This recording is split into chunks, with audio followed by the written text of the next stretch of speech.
Okay, so I put out on Twitter that I was going to be talking to you, and I said if you have any questions, let me know. And the first 10 tweets I got were from ladies, and they said, "Can you ask him to take his shirt off during the interview?" So I'm just doing what I was asked to do. I'm going to respect our military. I'm going to keep the shirt on. There you go. Got the SEAL shirt. Quick on thinking today. right there. The tour, you guys have only done like a handful of dates so far on the tour, but I'm wondering how that's going.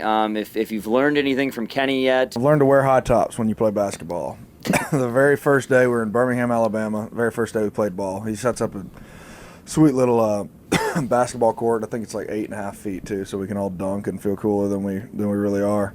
But I'm wearing low tops, so sitting out there, running around playing low tops, jump up on Kenny to get a rebound, and come down on my ankle and snap all the tendons or all the ligaments. I shredded all the tendons that day. So the first 2 weeks of tour, I was messed up hobbling around on a bum ankle. So it's the first week I've actually been able to walk around and move it. So I'm finally getting healthy, and thank God I didn't need surgery. But did you see somebody about that? You go to the yeah, doctor? we went that day. Okay. Kenny knew like the best doctor in the world that just happened to be in. He put you on his helicopter or his stealth jet? No, but if he probably would have. No, the best, one of the best, foot and ankle guys in the country, Dr. Andrews, was right there in Birmingham. So they set me up, took me over to the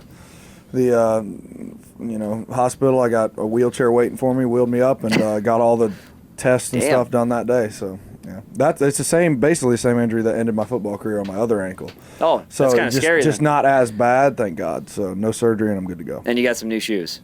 And I got some new shoes. The Carolina basketball guys hooked me up with those. I'm a Tar Heel myself, so. Has there been some nice after parties after the shows? Yeah, he's got his vibe room set up. It's cool, man. People are in there. You get to go in. Drinks are free. He's got his Blue Chair Bay rum, all set up in there. And yeah, man, it's I'm sure it's not the kind of parties he used to have back in the day when he was a little younger, but it's still a damn good time. Questions women have for men. We thought you'd be good for some of these. Questions that women have for men. You'll see where this is going. Are all your exes really crazy? No, actually, I'm real picky and selective about girls that I've actually dated, as opposed to anything else. But girls that I've actually had a serious relationship with, there's only been like 2 or 3 ever, and they're awesome. They're still cool girls. You still talk to them?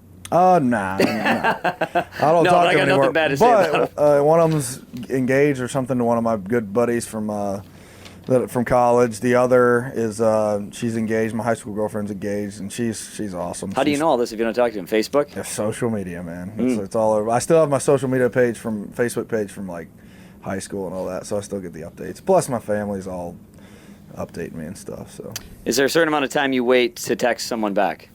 No, I do not play that game. If I have something to say, I'm going to text you right then. If I don't text you right then, you're probably not going to get a response. That's high school games. I don't mess with that. Do you hate it when we ask you to kill bugs, or does it secretly make you feel kind of macho? Kill bugs? Yeah. Like if a girl sees a spider and she's like, Chase, kill that. Well, I'm going to be honest. If it's a bug that I want to stay the hell away from, I'm going to stay the hell away from it. There's some weird-looking creatures out there. But for the most part, it's got to look real weird for me to be scared of it. So there's always a little bit of pride in guys. It's always like, yeah, I got this, baby. Let me go up and kill this bug real quick or whatever it is. So if it's a snake, though, don't. One time, my high school girlfriend, we were out down by the barn in North Carolina where I'm from, and there was a snake, and I grabbed her and threw her. I was like, snake, ah! Grabbed her and threw her in front of it. So you used her as a shield. I used her as a shield. She was going down before I was with the snake. That was my natural reaction. You can't blame me for that. What's the thread count on your sheets? I normally would have no idea, but I literally just went to Bed Bath & Beyond like 4 weeks ago to figure out what I wanted. And I was in there for like a solid 2 hours, just staring at them, looking at them like, what the hell do I want for my sheets?